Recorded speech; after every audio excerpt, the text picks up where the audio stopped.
ശബരിമല സ്വർണ്ണക്കൊള്ള കേസ് പ്രതി ഉണ്ണികൃഷ്ണൻ പോറ്റിക്കൊപ്പമുള്ള മുഖ്യമന്ത്രിയുടെ AI ചിത്രം പോസ്റ്റ് ചെയ്ത കേസിൽ കോൺഗ്രസ് നേതാവ് N സുബ്രഹ്മണ്യനെ അറസ്റ്റ് ചെയ്ത് ജാമ്യത്തിൽ വിട്ടു. DCC പ്രസിഡന്റ് K പ്രവീൺകുമാറിന്റെ നേതൃത്വത്തിൽ കോൺഗ്രസ് പ്രവർത്തകർ ചേവായൂർ പോലീസ് സ്റ്റേഷന് മുന്നിൽ കുത്തിയിരുന്ന് പ്രതിഷേധിച്ചു. ഇന്ന് രാവിലെയാണ് പോലീസ് സുബ്രഹ്മണ്യനെ വീട്ടിൽ നിന്ന് കസ്റ്റഡിയിലെടുത്തത്.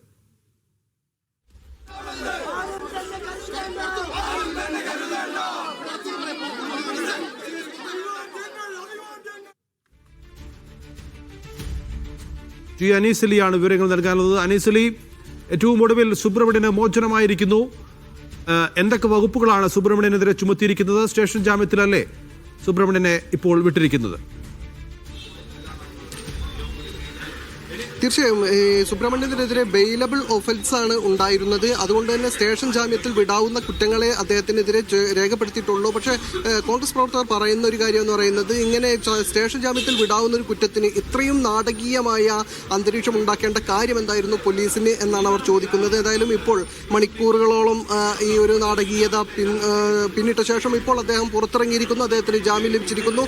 സ്വന്തം ജാമ്യത്തിലാണ്, സ്റ്റേഷൻ ജാമ്യത്തിൽ തന്നെയാണ് അദ്ദേഹത്തെ വിട്ടിരിക്കുന്നത്. അത്തരത്തിലുള്ള ഒഫൻസുകൾ അദ്ദേഹത്തിന്റെ പേരിലുള്ളത് എന്നാണ് ഇപ്പോൾ പ്രവർത്തകർ പറയുന്നത്. എന്തായാലും ഏതൊക്കെ വകുപ്പുകൾ ചേർത്തിട്ടാണ് എന്നത് കോൺഗ്രസ് പ്രവർത്തകർക്കോ അതല്ലെങ്കിൽ പോലീസ് തന്നെ ആ കാര്യങ്ങൾ വ്യക്തമാക്കുന്നില്ല.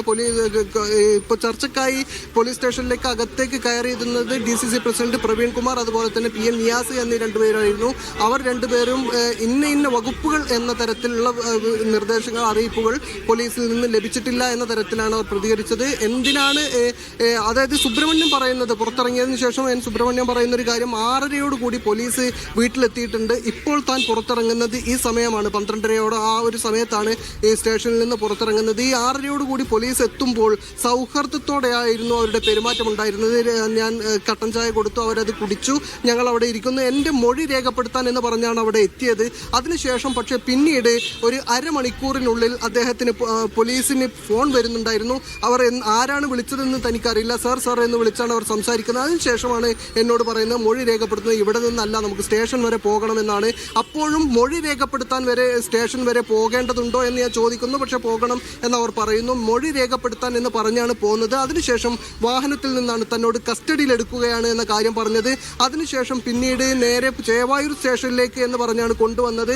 അതിനിടയിൽ മറ്റൊരു സ്ഥലത്തേക്ക്, അതായത് ആശുപത്രിയിലേക്ക്, സ്വകാര്യ ആശുപത്രിയിലേക്ക് പരിശോധനയ്ക്ക് എന്ന പേരിൽ കൊണ്ടുപോകുന്നു. അത് ദേഹാസ്വസ്ഥ്യത്തെ തുടർന്ന് എന്ന് പോലീസ് പറയുന്നുണ്ടെങ്കിൽ കളവാണ്. താൻ ആവശ്യപ്പെടുകയോ തനിക്ക് ദേഹാസ്വാസ്ഥ്യം ഉണ്ടാവുകയോ ചെയ്തിട്ടില്ല.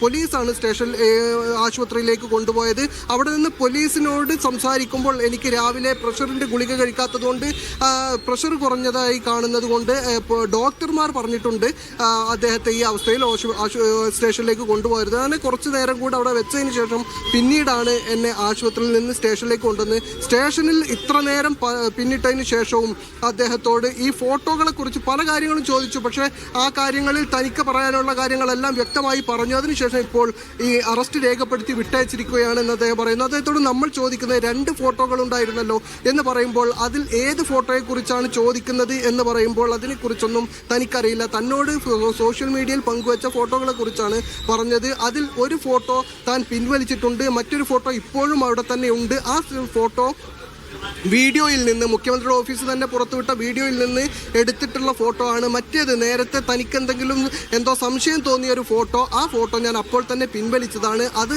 ആ പങ്കുവെക്കുന്ന സന്ദർഭത്തിൽ തന്നെ ഈ 2 ഫോട്ടോകളും സോഷ്യൽ മീഡിയയിൽ നിന്ന് ലഭിച്ചത്, ഫേസ്ബുക്കിൽ ലഭിച്ചത് എന്ന് പറഞ്ഞുകൊണ്ടാണ് താനത് പങ്കുവച്ചിരുന്നത്. എങ്കിൽ പോലും ഒരു സൂക്ഷ്മതയ്ക്ക് വേണ്ടി താനത് അപ്പോൾ തന്നെ ഒരു ഫോട്ടോ പിൻവലിച്ചിട്ടുണ്ടായിരുന്നു. ഇതിൽ ഏത് ഫോട്ടോയെക്കുറിച്ച് എന്നൊന്നും വ്യക്തമായിരുന്നില്ല. തന്നോട് ചോദിക്കുന്നത് സോഷ്യൽ മീഡിയയിൽ ഫോട്ടോ പങ്കുവച്ചതിനെ കുറിച്ചാണ് പറയുന്നത്.